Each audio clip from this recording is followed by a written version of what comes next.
malaking amount din po yun. Mabilis na release. So, depende. Mabilis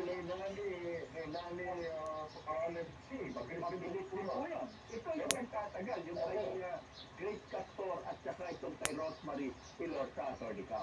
So, inagdag po natin before the pandemic. 1 week before the pandemic po. 1 million po yun. mabilis din po yun. Mabilis din po yun. Pero ako lang dito ang orbital. Ino-order nila yung kailangan doon sa conference hearing. Ino-order nila yung orbital. And there weren't any delays in the release of the adjustment award. Sabi nung yung orbital. Pero then, mabilis na kalaban ko. Council, next hearing, I want to bring the amount of the adjustment award. No delays. I will not entertain any delays. So, yun. O, nangyari ko. Kayo sumama sa kanila. Kasi nag-a-attend ako ng nag-asalik ng teaching legal education seminar mo sa UP Law Center. Di ba ba? Mato dyan. Kayo nag-asikaso nila. Mabilis po yun. Mabilis po yun. Mabilis. May mga matitino dyan sa, actually, Atty.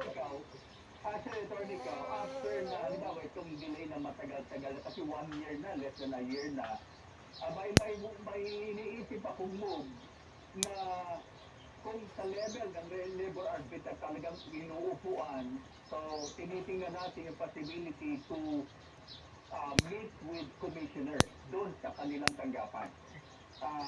Yung mas mataas sa kanila or mas ano sa kanila. Baka naman may partner mga best friend din itong sheriff magkakabate.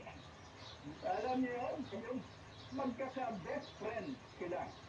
At ayun, hindi naman natin sinasabing hindi pwedeng maging magkaibigan sila. Pero pag pinag-usapan, ay paglutas ng problema ng OFW, dapat una ang pabor o una ang pagtugon sa problema ng OFW. Diba yan yung mandato ng ating Pangulo na asikasuhin ang mga OFW. Sa Management Bureau in coordination with the local government units, intensified monitoring of public services of